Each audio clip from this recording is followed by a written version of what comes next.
If our expectations for the new Maserati seem unduly high, blame the Ghibli. In fact, blame the Ghibli for completely warping our standards for automotive aesthetics, since most cars sitting next to one look like cinder blocks. It isn't their fault.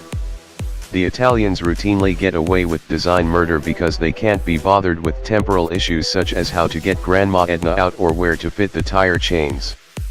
When it debuted at the 1966 Turin show, the Ghibli flouted so many of the design rules in Detroit that it was considered a rolling felony. Of course, that didn't stop Henry Ford II from famously buying the first one off the boat. Priced at $19,000, it cost him the equivalent of 4 new Thunderbirds.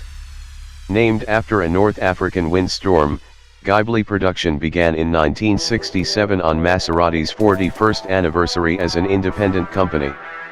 The founding Maserati brothers, Vindo, Alfieri, Ettore, and Ernesto, were gone from the company.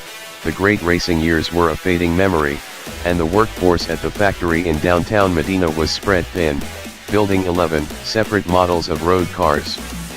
These were the halcyon days of the front-engined Italian. Orders with checks stapled to them poured into the exotic car epicenter around Bologna, where the big 3 nameplates and some tiny cottage firms were all building competing models and rushing more through development.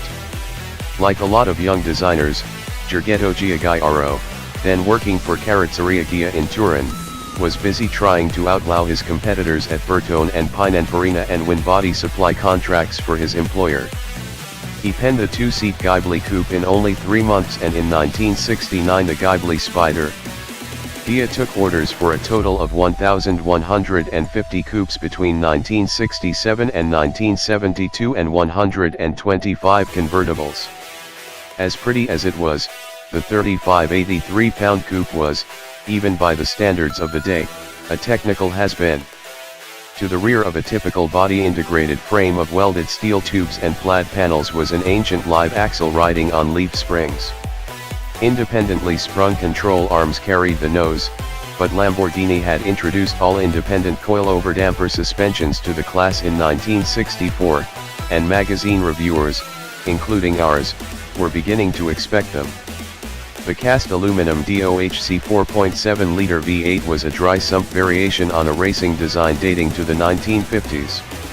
The 85mm stroke, a country mile compared with the 60 to 70 mm throws Ferrari and Lamborghini employed to make their V12s sing to 8,000 RPM, helped cap the Ghibli's redline at just 5,500. The platoon of Weber DCNL carburetors standing at attention in the V had throats enough for every cylinder, and they were key to the claimed 330 HP rating. The V8's link to the track is evident when you open the Ghibli's hood.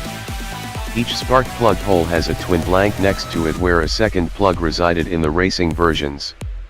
What the 4.7 lacked in cylinders, twist, or easily serviced components, it compensated for with low-end torque, 340 pound-feet at 3,500 RPM.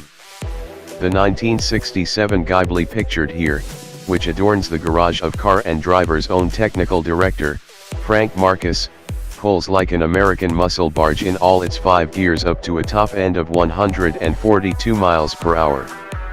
Fifth gear acceleration from 30 to 50 miles per hour is 7.2 seconds, better by a half second than a 6-speed BMW M5. A C/D test in February 1968 determined 60 miles per hour to be only 6.4 seconds away and the quarter mile a 14.9 second sprint to 97 miles per hour. Those aren't supercar stats by today's horsepower-saturated standards, but in those days few cars could break 7 seconds to 60. The Ghibli rides fairly stiffly on its springs, shivering over concrete joints and bucking at frost heaves. The clutch requires titanium tendons, but the rest of the controls, including the unboosted recirculating-ball steering, are fairly light. Brake feel was one of the Ghibli's weak points. The original Lucas Girling power boosters behave like an on/off switch. Run hard through tight corners, and the Ghibli hangs out its shapely rear. It's a surprisingly potent track car, at least for the 2 laps it takes to fade the brake pads. Compared with the new Maserati, the Ghibli shows its age in handling, refinement, practicality and build quality. But in beauty it still reigns.